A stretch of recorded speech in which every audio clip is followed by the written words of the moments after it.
Welcome to another episode of Ultima Final Fantasy, the ultimate and non-Square Enix developed Final Fantasy podcast. I am your host, Kaleb Schweiss. Yeah. I am Joseph DeGollier.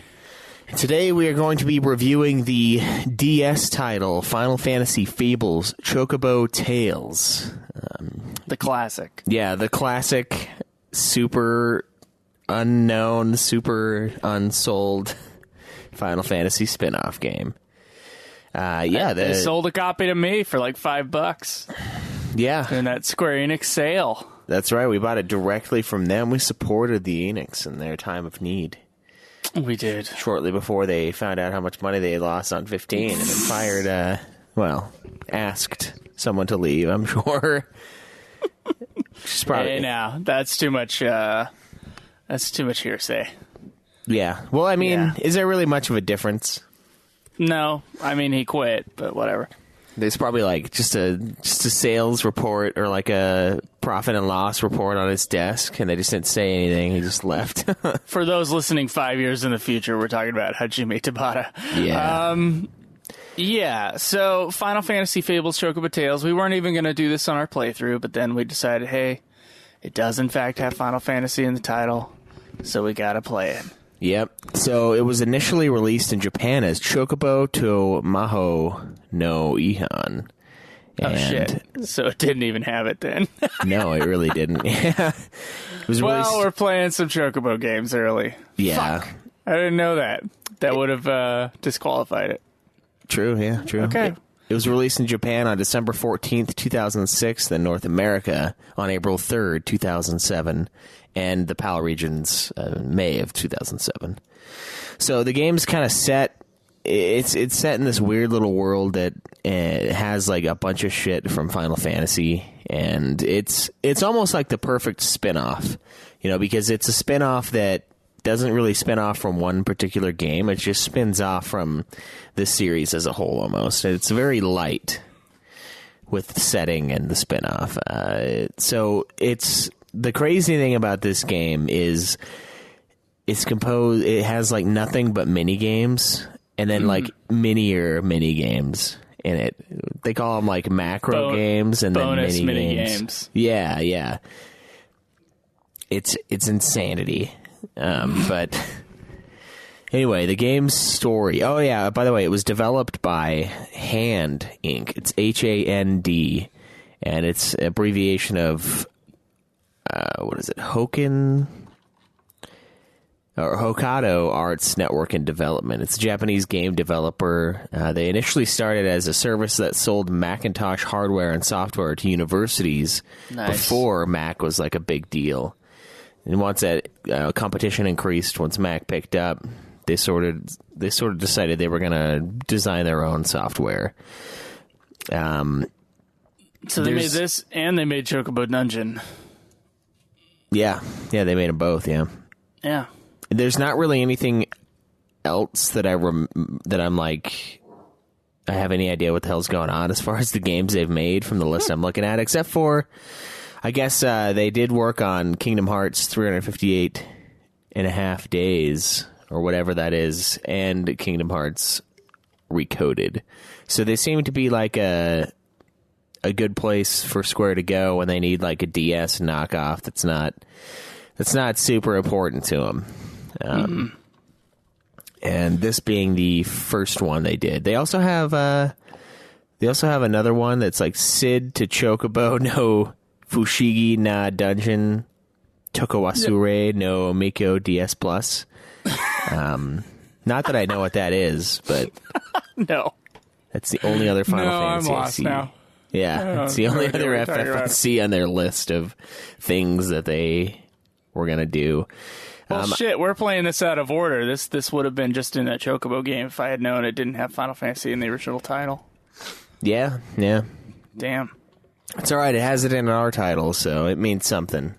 It means, it's something, but Final Fantasy Legend has that too. Well, that. The problem with Final Fantasy Legend is it's technically called a Final Fantasy Legend. This is Final Fantasy Fables Chocobo Tales. I mean, no, that's not the problem.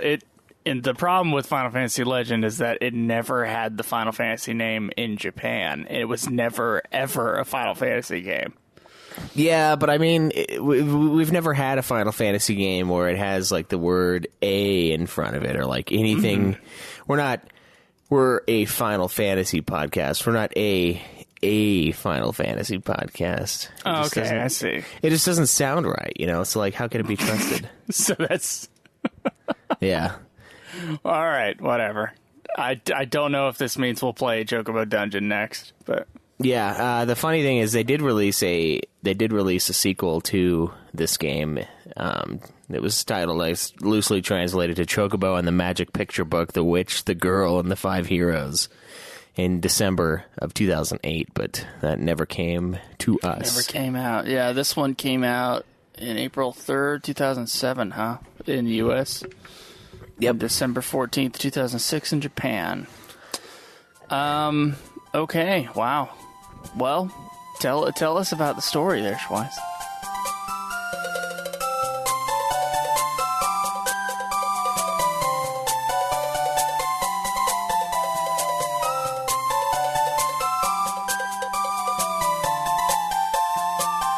All right, so basically it starts out on a Chocobo ranch where we meet up with our lead Chocobo, whose name you get to decide. I don't even think it gives us a name, if I remember right, which is kind of disappointing because I usually like the canon names. Unless you could just do like Chocobo, I suppose. Mine was named Joe.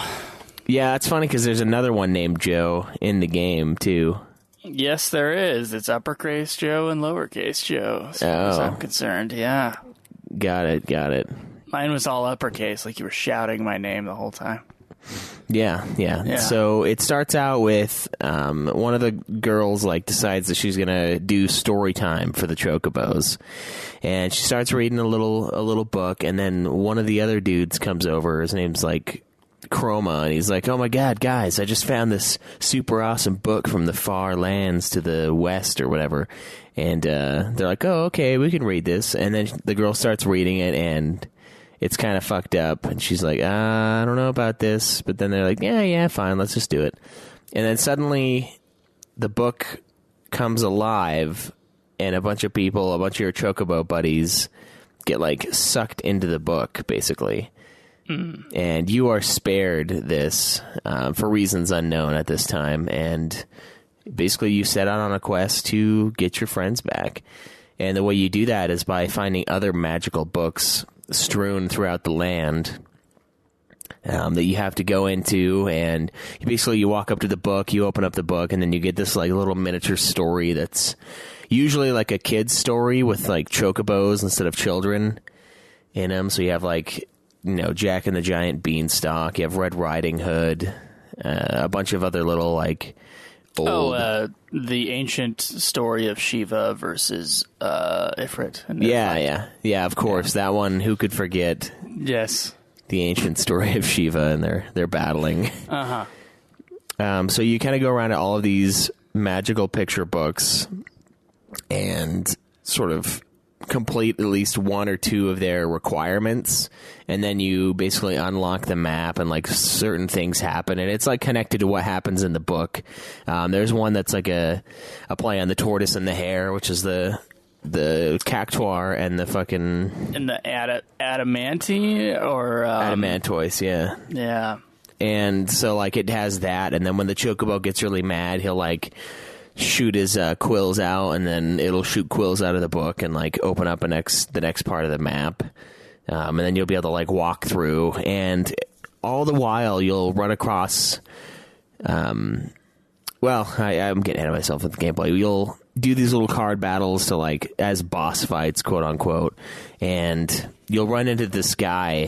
There's a bunch of like black chocobos who are in the game, and they're kind of like the bad guys. They are like blocking your path off and stuff, and they'll get like chased off and various things from some of the picture book stuff to sort of move them out of the way. And another one of the antagonists, his name is Volg, who's a black chocobo who works alongside other evil chocobos.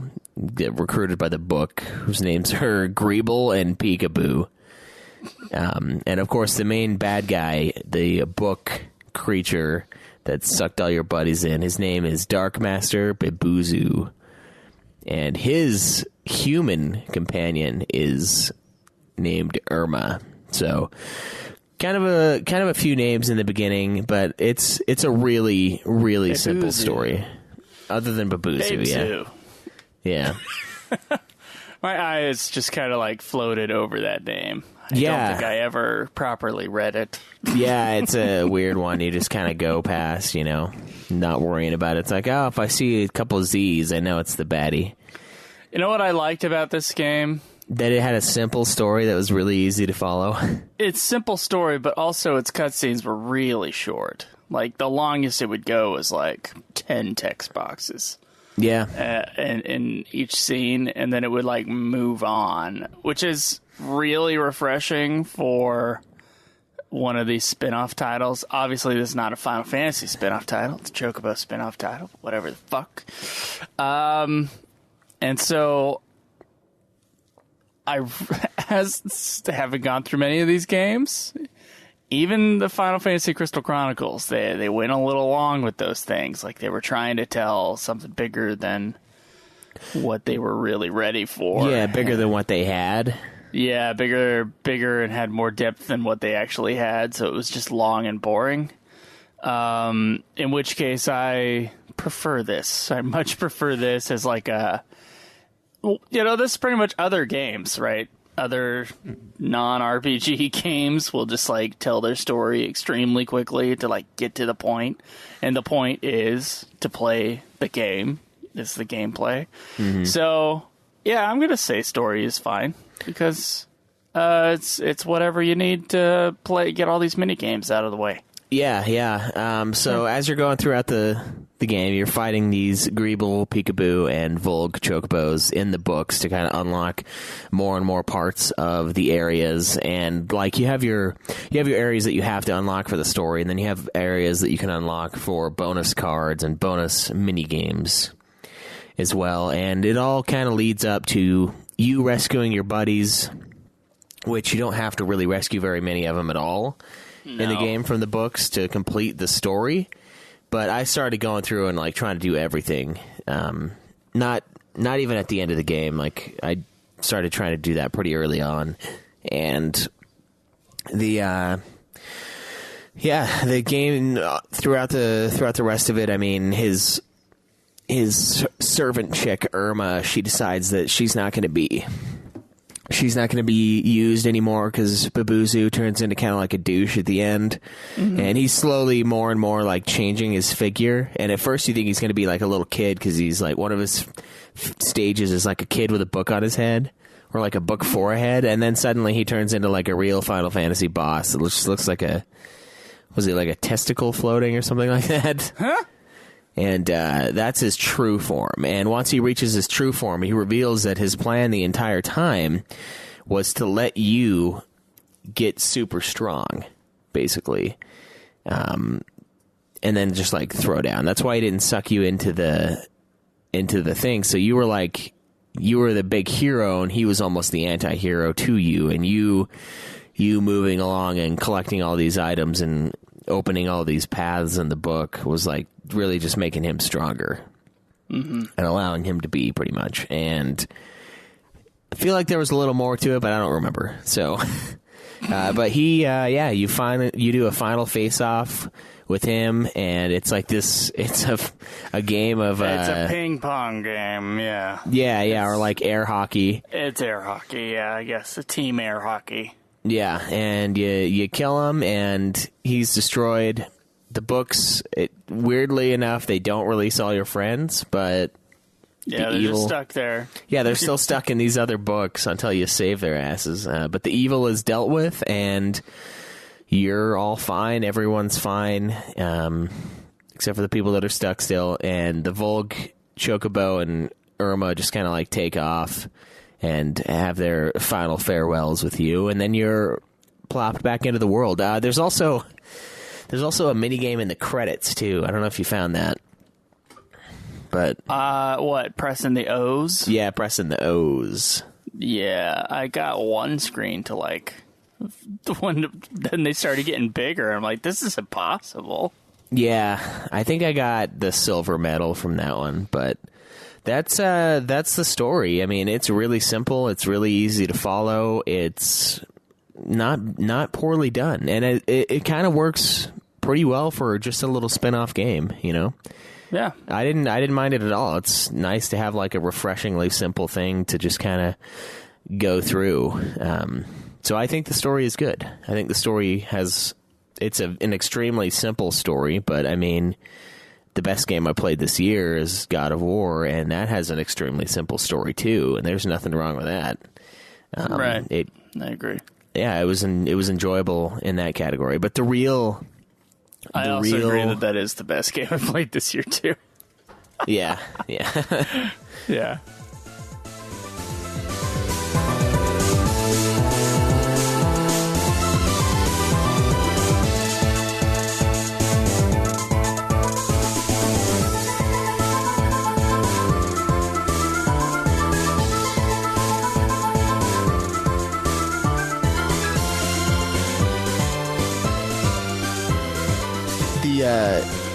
The real thing to play this game for, though, is definitely the gameplay. So throughout the course of the game, like I mentioned before, you run into a bunch of different books, and they have their own little mini games, and you earn cards from those mini games. And throughout the game, you'll run into roadblocks that are like big dudes, and they're like the boss fights. But every boss fight in this game, other than the final one where you're playing air hockey, is a card duel.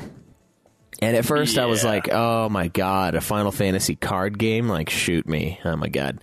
And then I played a little bit of it, and it took me a few rounds to actually understand. And at first I was doing what you said you did the whole time, which is sad. Just like stacking your deck with the biggest cards possible, and then just going to town. Yeah. What I ended up doing is like I started really paying attention to the cards that I was putting in my deck, and like the CP, which like every time we play a card, they all have like different colors. And when you play one, and then there's also a colorless card as well. When you play one of a certain color, you'll get like you'll almost add to your mana pool as if you were playing Magic. Regardless of whether or not that card is able to attack or do anything, each time you play one, it'll add to the pool. And then certain cards will have like crystal point requirements. So it's like 3 green in your pool in order to play this card and actually use it. Mm-hmm.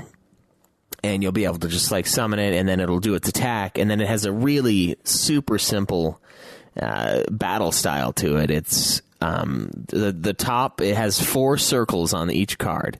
And the top one's red, the right one's green, the bottom one's blue, and the left one's yellow. And what you're trying to do is get your attack to not match up with an opponent's block. And there aren't really a ton of ways to tell like how the opponent is, or what card they're going to play, and like how to counter and be able to get an attack in. But certain guys will get kind of used to what type of cards they have, and if they're weak to a certain element, they'll usually not be able to block it. So like fire won't be able to block flame or water. Plant won't be able to block fire as much, it seemed, at least. The only problem with this card game is it's just too fucking easy, to be completely honest. It's just so easy that I don't even know how in depth it really is, because you just kind of crush it. I mean, I made some decisions. One of the things was, like, if you had enough CP for a special move, the card would be flashing in your hand. Oh, yeah. And that was something I noticed about halfway through the game. And so I knew when to throw in that area. And then there would be some times where I knew I didn't have very much CP, so I'd look for the guy who had an attack that didn't use CP, if that existed. And if that didn't exist, then I would use an armor class carrier. Or an armor class card. Yeah, because if you have a block to the color they're attacking with, you'll just block it completely. If you guys both have the same attack, you'll do half damage. Yeah, so I I mean, there was some strategy involved, but yeah, most of the time the right card was the first card.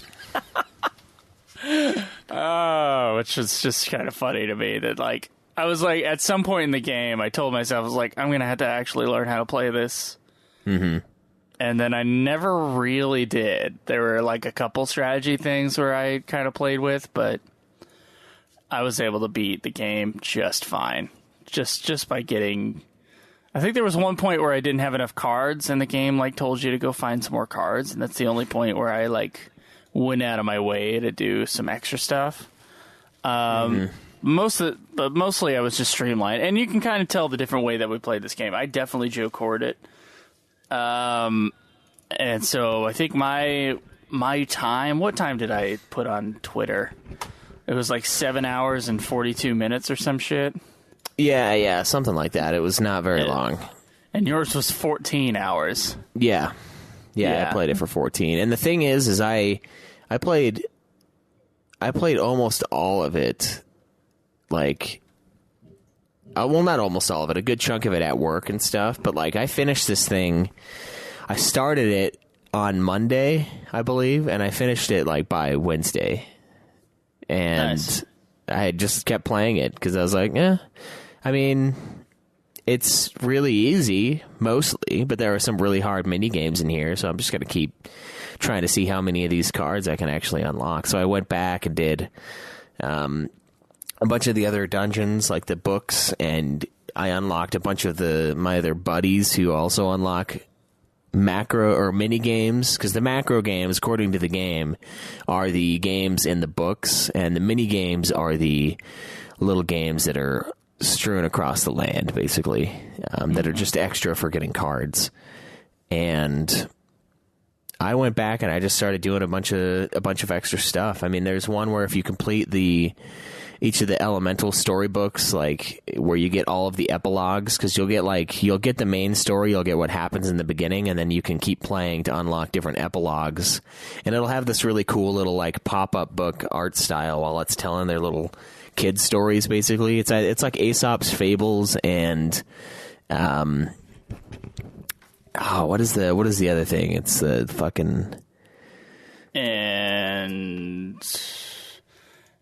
I don't know. It's like an Aesop's Fable-y Final Fantasy pop-up book. Yeah. Well, I mean, the stories are also based on... It's like the Grimm stories, yeah. Oh, okay, yeah.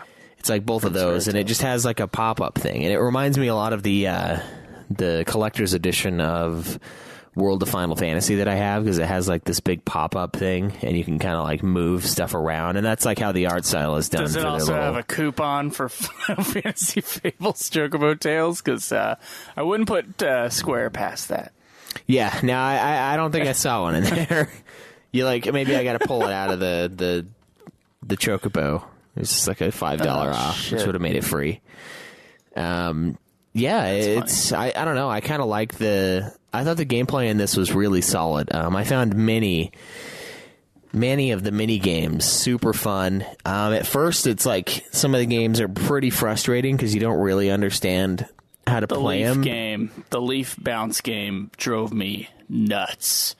Any game where you were falling or having to jump up a tree, that was the worst. Everything else. That one took me a while to truly understand. And then once I understood it, it was really easy. I was just making tiny little leaves. It was driving me nuts, man. Yeah, I don't think I did much beyond what I had to in that one. That one I didn't care for as much, but most of the mini games are actually pretty fun. They are. In fact, I did sometimes platinum, or not platinum. I like cleared out some of them. I know, like some of the racing ones I cleared out. The very first one you do is the Adamantoise and the whatever the other creature Cactuar. is. The Cactuar. And that was like really fun for me. And the Leviathan swimming one was really fun for me. Oh, yeah, once you understand it, because like it took me a few tries, and I was like, what is going on here? And basically It did me too, yeah. You don't ever want to like try to figure it out. You always want to like truly read and just pay attention to exactly what it says, even when what you're seeing on the screen is a total lie. Yeah. of what you thought you were going to see. I was really frustrated at the beginning where I was like, what the fuck? And then I got it after a little while. Yeah. And you messaged me about the music beat one where it plays Jesus, dude. Well, then I became the king of that one because that one's super easy. Yeah, you just have to be standing on the spot. But you and I both are like, oh, it's a rhythm game, so you have to jump on there right when it drops that note. And I was like, wow, I suck at this. This is really, really hard. Now, see, I was like, my rhythm is not that off. Don't give me that bullshit. This is too easy for me to be fucking up this much. There's something wrong with the game. I realized I was like, well, if I go before the beat, then I will hit the beat. And I was like, fuck, this stupid game has a delay. Yeah. That I just started getting really frustrated with it because I was hearing the music in my head and I was tapping it at the right time or trying to tap just before, and I was just getting so furious. And then I texted you and you're like, oh, you don't actually have to hit it on the beat. You just have to have the guy stand there. Yeah, it's before it happens. And I'm like, what? It's like a super unintuitive beat game, to be honest, but it tells you exactly what it is. So, we just didn't pay attention. Then it became super easy. And I like the upper levels of that. I also like running away from the tonberries and, pushing the other chocobos out of the way. Yeah, you know what? There were a lot of, fun little games in here. It's kind of like all the mini games you wish that FF10 had. Yeah. That FF15 had. They decided to put them all in a DS game. Yeah, and it's not even by Square. It's crazy. They did a pretty good job with it. I think there are super fun mini games in there, and there are some that I'll start out and I'll be like, dude, I'm never gonna get the gold in this, and then I try it a couple times and I'm like, you know what? I'm gonna go for this. There's one that you find that's basically Pipe Dream, but you have to. It gives you a start and a finish spot, and you have to sort of make sure every single pipe is flowing into another pipe and just place the tiles accordingly. And it took me a minute to understand what the hell was going on, because I was like, I have it going to the spot, but then I realized I was like, oh, I have to have everything sealed off, which is weird, because why would you have two elbow pipes going back into the same pipe that are going one direction anyway? That just doesn't make any goddamn sense. It makes about as much sense as the warp points in a certain part of this game. Yeah, that was frustrating. Luckily, it wasn't a huge part. Yeah. So it's once I got it, I started really, really getting it, and I got the gold in it, and because what it'll do is each minigame will have a silver medal, and it unlocks a lower level card for you, and then it has a gold medal, and if you get the gold medal, you get a 3-star card or 4-star card or whatever the max is every single time, and usually those cards are the ones you want. So it makes the card game that much easier, and it's already a pretty easy card game, but by the end I was using a full green deck basically, and it was almost all green except for maybe some adamantoise that had the ability to block every single attack. And I was just destroying people. I don't think I lost. I think I lost the card game maybe one time. I don't know if I did though. I can't quite remember. I think there might have been a few times where I reset because I was like, I don't understand how to put a deck together in this fucking game, and then tried it again. But yeah, I think this game is very fun. I think the mini games are super original. I feel like there are tons of them that you can play and truly get into and 100%. There's one that's the Chocobo starts running, and it's like a long jump competition, so you have to swipe the Chocobo right at the last second and see if you can get him to have the perfect speed and then also height to break the 300-meter mark. There are a bunch of racing ones. There are some mind game ones. There's one that's infuriating that I can't do past the silver, where it's a job mini game, and it'll have each of the Final Fantasy jobs, and it'll have a character from those jobs jump across the screen and moving kind of fast, and you have to tap which job it was. That one's infuriating because the jobs are random. The ones that run across the screen are random, but it's also random as to where their job is placed down below. So you can't memorize where the black mage goes and like tap the black mage every single time because it moves. So that one I feel like is a bullshit one to get gold on. It's like, because like the window of vision gets smaller and smaller as you go along, and it's just not happening. There's that one. There's like there was a point. Oh, go ahead. There was a point early on in this game where I decided that I was gonna never mind. That was it was the bomb wall, where you said it was a fucked up version of Minesweeper earlier. It's if you hit a bomb on this grid, you die, and what you have to do is like keep clicking with the stylus. It'll give you like 1 arrow, 2 arrow, 3 arrow on a square pointing in a certain direction. And so if it's 1 arrow, you click the square right above it. If it's 2, you go 2 up, and then if it's 3, you go 3 up. But it kind of has some bullshit timing on there. Like, you have to be a superhuman to get even like a silver in that game. Yeah, it's so fast. I said, fuck that. And I kind of just did the bare minimum in this game. And you're talking about mini games I didn't even play.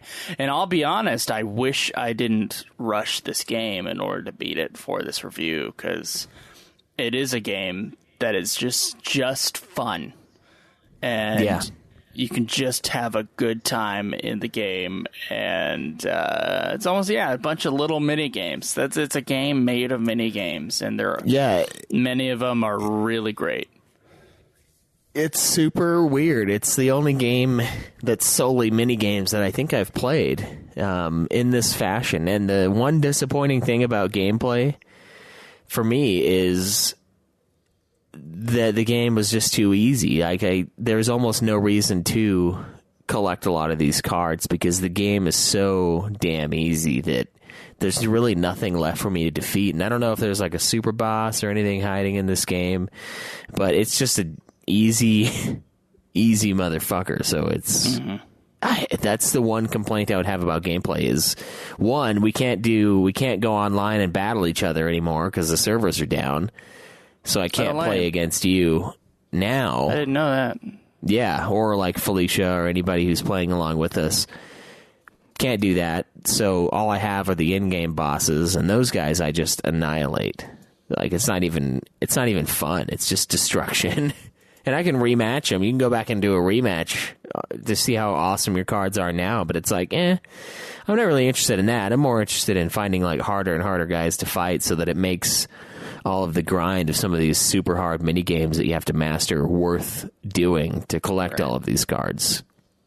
I think by the end I had probably close to 70 of the cards. So I had like 65% or so from doing various mini games and macro games over and over until I unlocked everything. There's also a cool little mini game or little side quest in the game where you're supposed to sort of get all of the epilogues in each of the storybooks involving summons. So like the Ifrit and Shiva one, you have to get all the epilogues there, and it'll open up this like box near the beach. And then like the Ramu one, if you get all the epilogues, it'll open it up. And each of those has like a super card in them.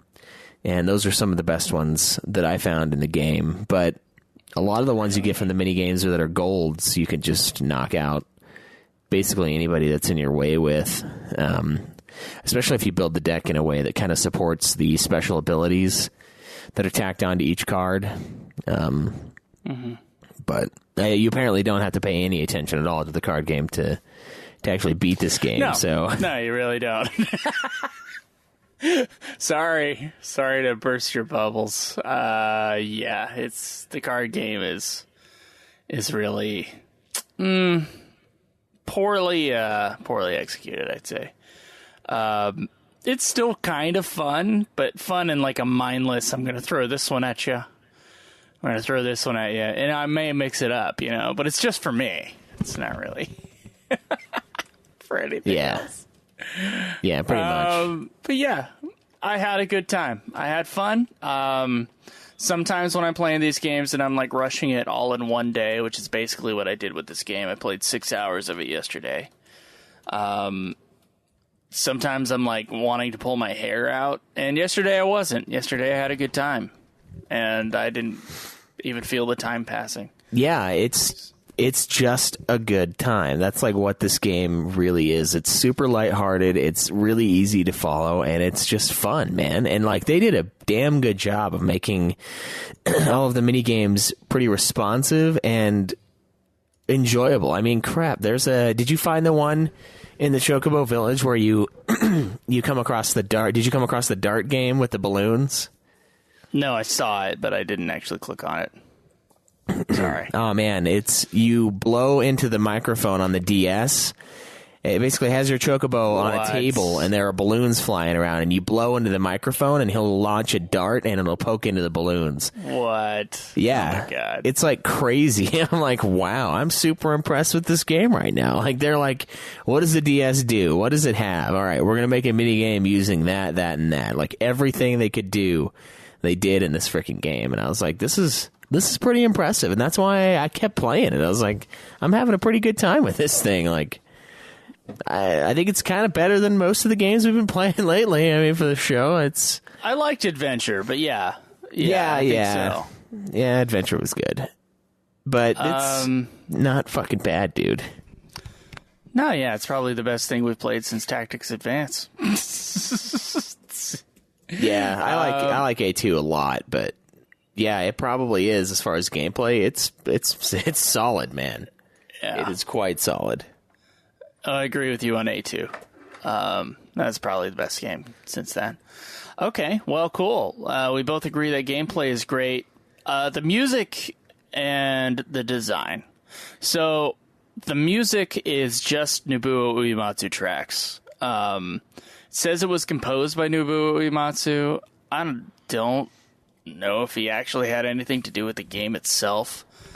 Like when it's talking about the when it has the composer's name on the credits or whatever. I think mostly they just took Final Fantasy tracks and put it in the game.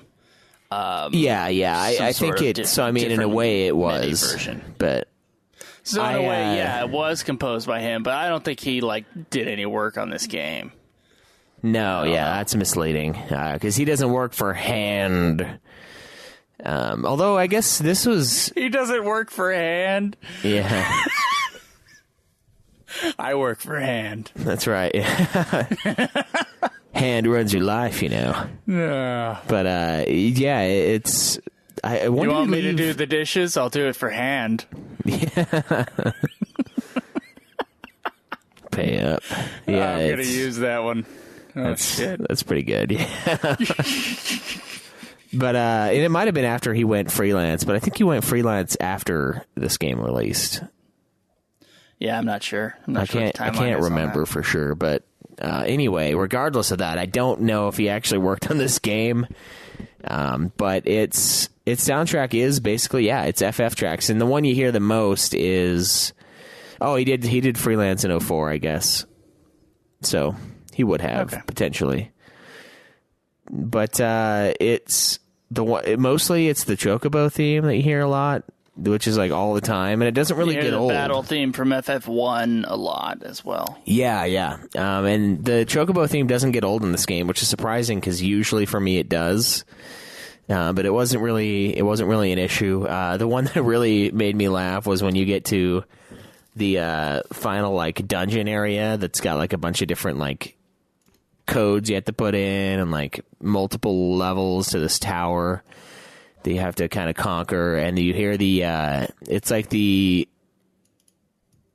what is it, the bombing mission for FF7, or is it the reactor? It's the reactor theme.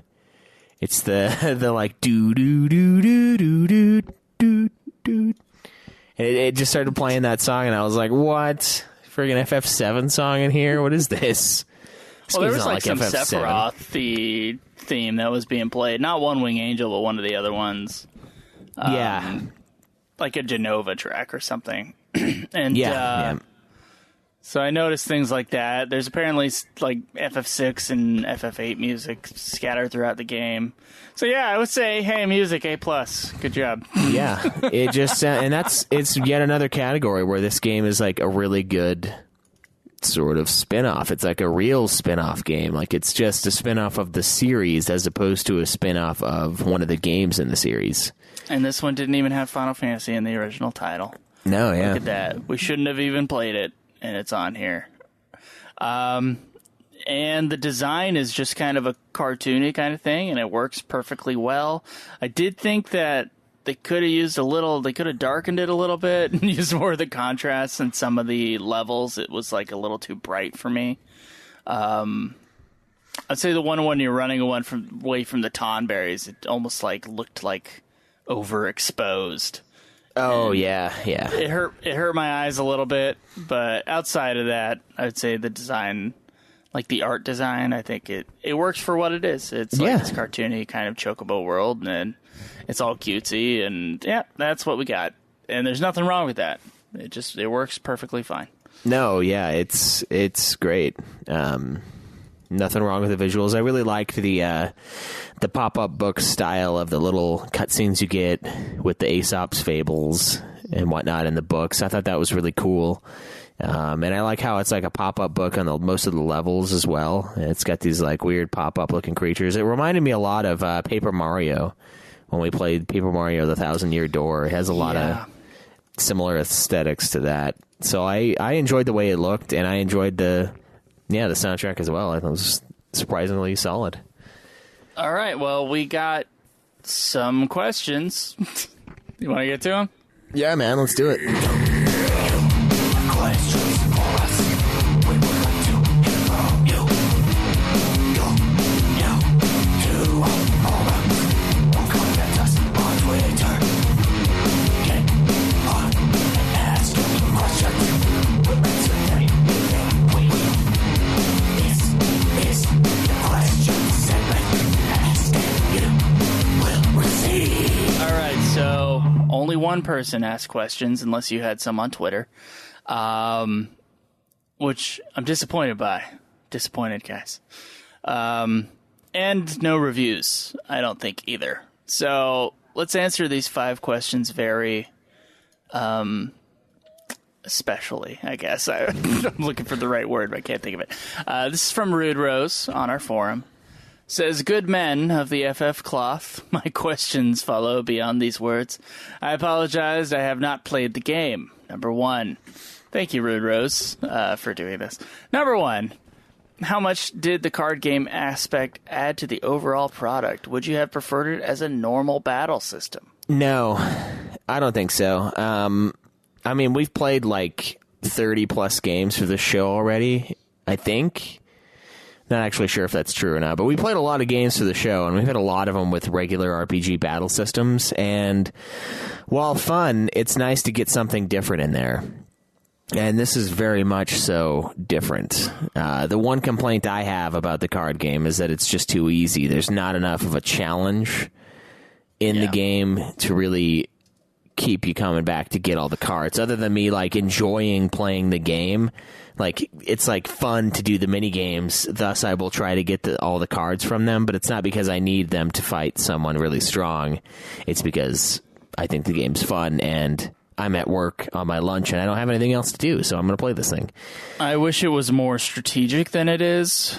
Like, I wish I wasn't, like, guessing what their card was going to be. I wish I could have known what their card was going to be and then have been able to react to that and have the challenge be more and maybe have more aspects of the game. You do get to see what color their card is, and the color will always coincide with an attack. So, like, if they have 3 red cards, you know they're going to hit with a red if they do an attack, so you can try to block it.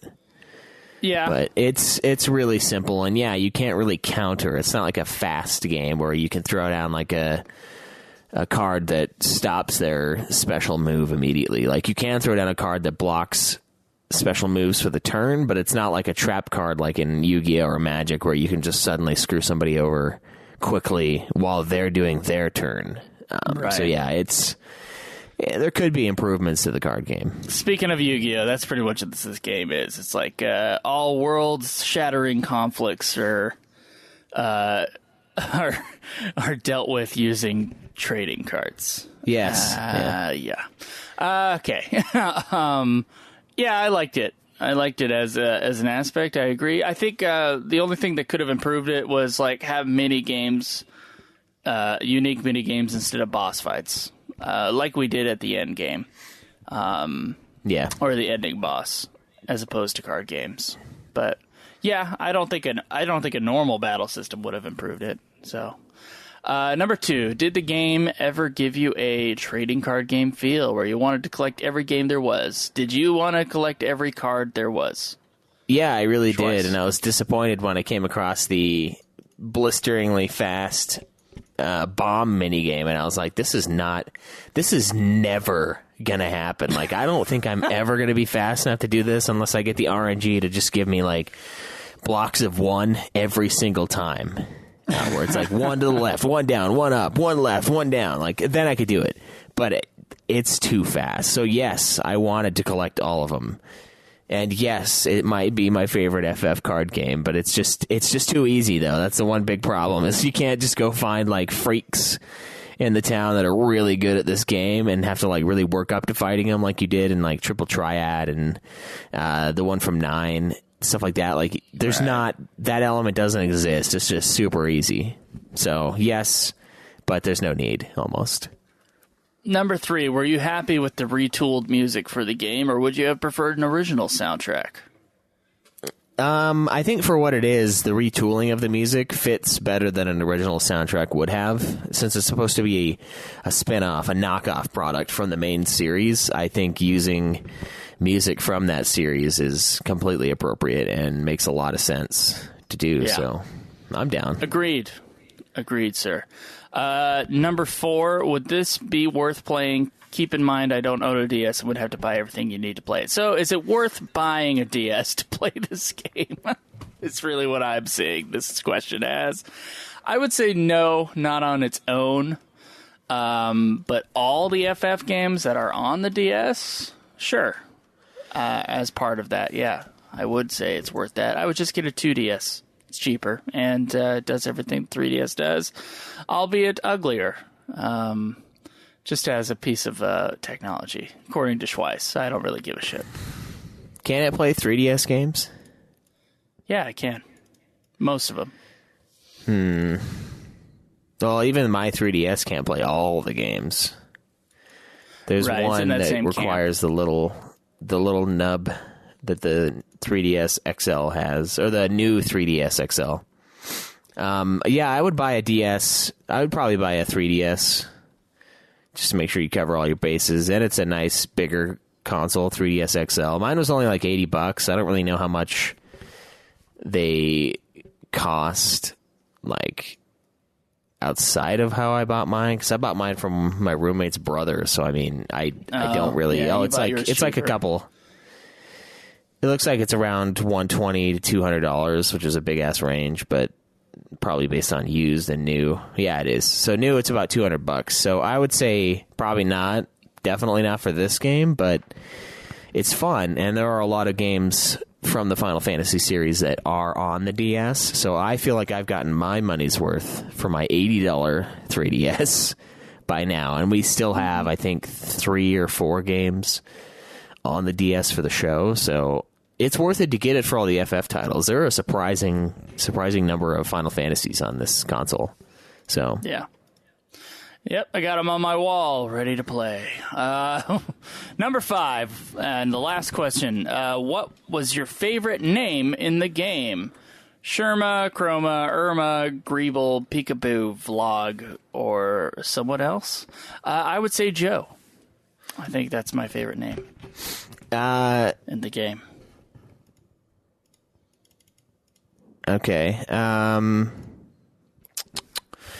Favorite character? I guess I liked the Volg guy. Or Volg was the favorite name. It was kind of a cool name, you know. He's kind of edgy.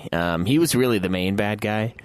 Yeah, my because he opinion. was always fighting you in the upper levels. And he is of the actually minigames. faster than you and better than you. So when that came to like the house building minigame, my strategy to 100% that one was to fuck him over. Just follow wherever he went and drop instantly to steal the giant piece that he's trying to take, and then just go get all the points. Yeah, dude. Wow. Okay. I didn't even think about doing that one. The house building one drove me nuts. I'll be honest. I was like, fuck this game as soon as I'm done with it. I never lost, but I hated the mechanics of that one. Not hated, just disliked.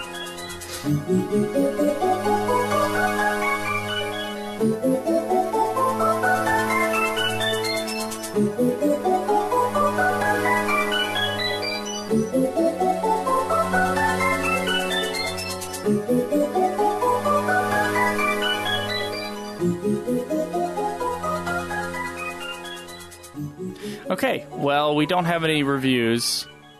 Not even from Felicia Nomiko, who apparently I was naming incorrectly. As the like, it was always someone different, and I always thought it was Felicia Nomiko who was going to give us a review. Although I think she did like start the game with you, right? Yeah, Do you remember? she did start it. Yeah, she said. Okay. She said she was going to play it, and she seemed kind of negative online. Like, oh, this game is so long. It's 7 hours long. It said 10 on how long to beat. You know, I beat it much faster than that. Yeah, so no reviews. Obviously, this game, I think, sold like 200,000 copies total, right? Said 100,000 copies in Europe, 70,000 in North America, 78,000 in Japan. Okay, so more than like 300,000. So I think probably the lowest selling one we've seen so far. Yeah, it's low, man. It's super low.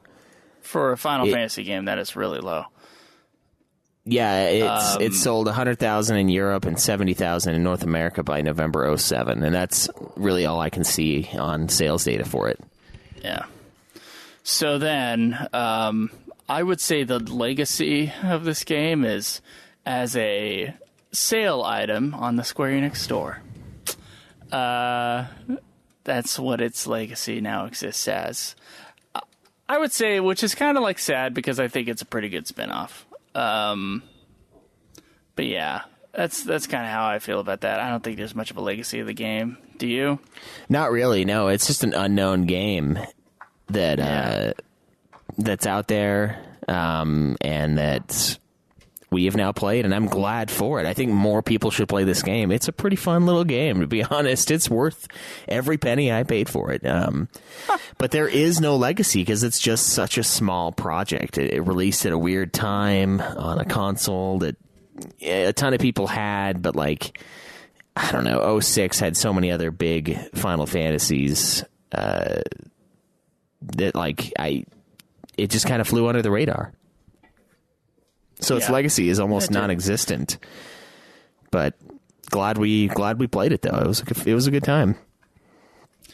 I agree with you. I think the game is worth a shot. It's a lot of fun. It's a really cheap game at the moment, unlike Chocobo's Dungeon, which somehow went up in price because of demand, I guess. Maybe they saw they didn't sell much of this one and then like didn't put out that many copies of the other one. That's what I assume happened. But that's the next game on the list. Are we actually going to play that one twice? I mean, it's not technically right.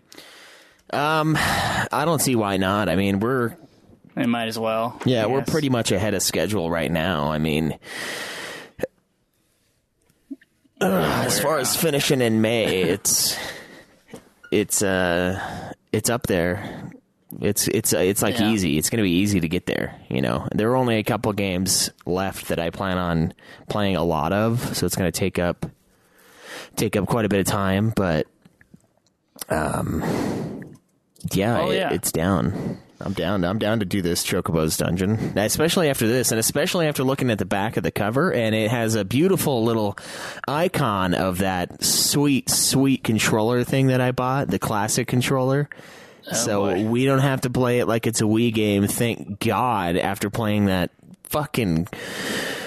after playing that beach mini game thing and that fucking Crystal Chronicles game, I don't want to touch Wii controls on a Final Fantasy game for the rest of my life. And thank God this one allows me to use that.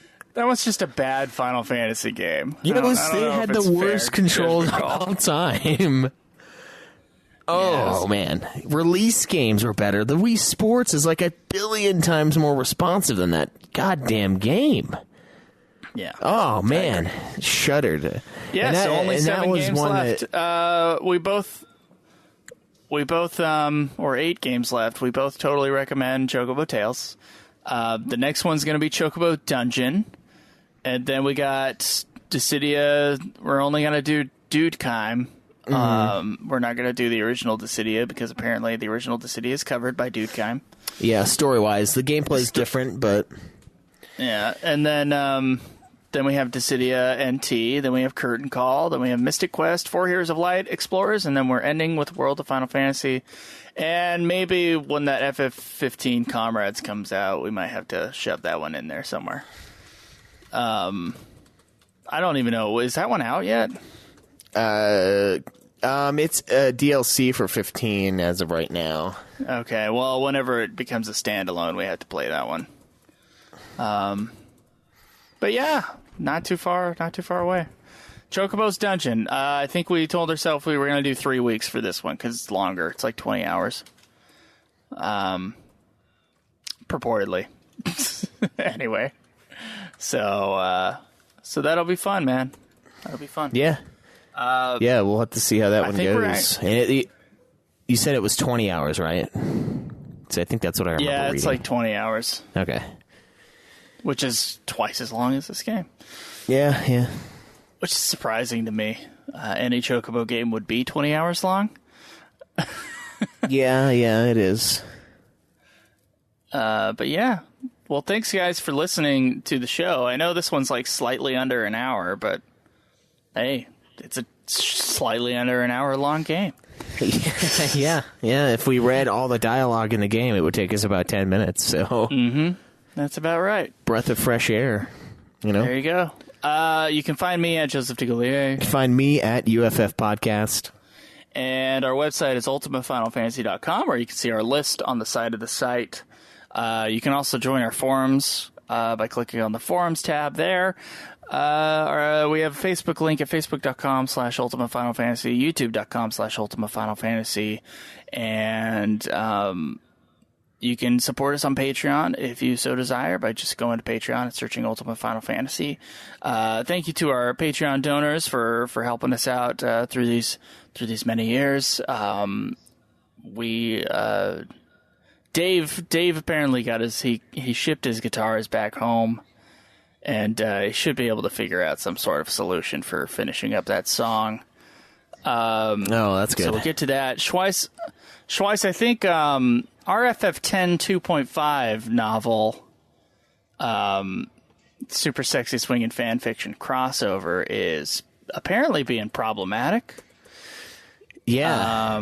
So I think we're going to do a little skipping around, and we're probably going to go to Final Fantasy 13 Episode 0, and I'm thinking we're going to make our way through that over the next couple weeks, and clear that up, because as far as like spin-offs and stuff, we got to review Unlimited, which we have to do together because we only have one copy of that goddamn show. And the 10.2.5 novel and the 10.2.5 audiobook, and then that's it as far as ancillary products are concerned. Yeah, man, we're clearing house. Yeah, it's a good year for Final Fantasy. We're going to end up with, like, I think 12 games done for the show. Yeah. Half of those in the last 3 months, but, All right, man.